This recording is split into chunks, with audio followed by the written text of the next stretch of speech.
Hey there, this is Animelting with an anime update. An anim update. A very late anim update. Yes, this video was meant to go up a few days ago, and then all my footage disappeared, which was fun.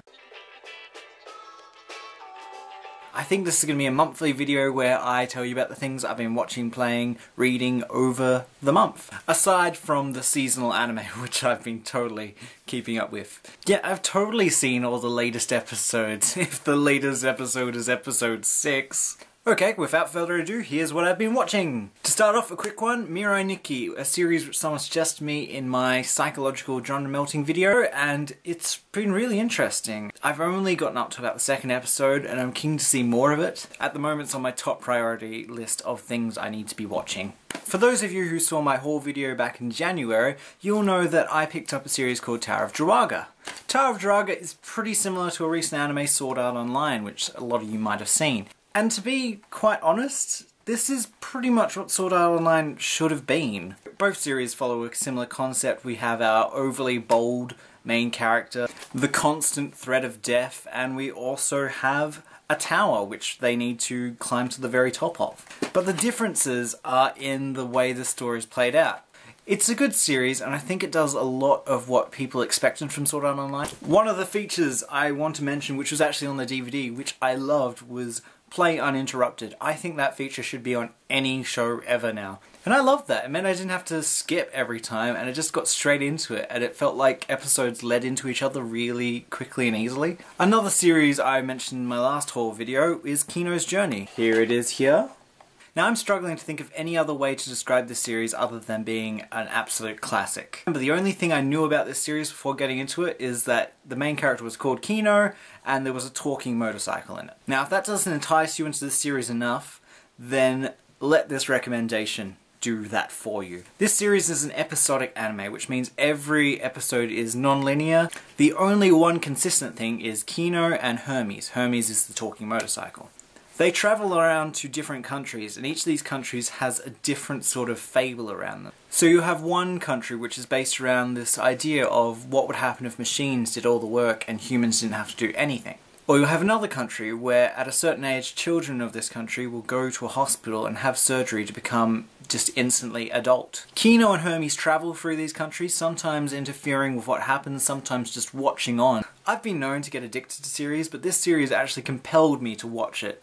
I reckon you could pick up any episode in this series, watch it, and then feel compelled to watch the rest of the series. That is my almost guarantee, I guess. Of course, I've not just been watching things in February, I've also been reading, and I recently, very recently, just picked up this, which is the Misfortune of Kyon and Koizumi. This is a comic anthology of different stories done by different artists about the partnership between Koizumi and Kyon. I really enjoyed this, and it's made me look forward more to reading the next Melancholy of Haruhi Suzumiya.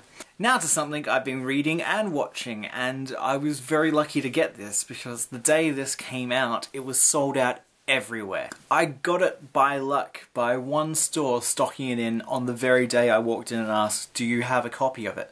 They had one left, and the guy even gave me a discount because we had a great chat about it. The game is Ni no Kuni, and for those who don't know, this is a game made by the people who do the Studio Ghibli films. The game is about this boy called Oliver who suffers this tragedy and goes on this quest to sort of make up for it.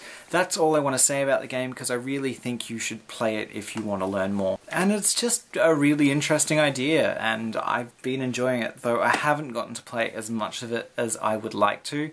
In fact, I've only made it about to the 4th town now, and I'm only around level 15, and that's kind of pathetic by my standard.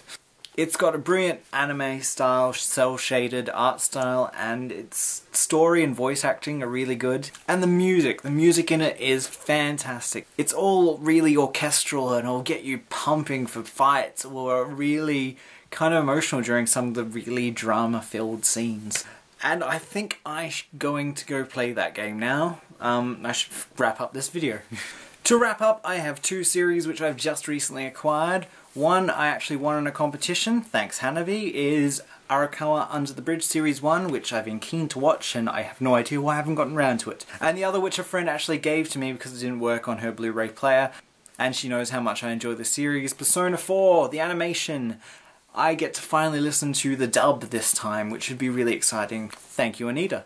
If you've encountered any of these series and want to write a comment about it, or want to recommend me a series that I really should be getting around to watching, then please drop a comment down below, and while you're down there you might want to subscribe and like this video. Until next time, I hope you have a fantastically stupendous day, and until then, bye.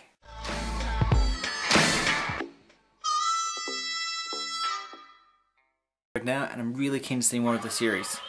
Thank you, phone. I needed that to happen.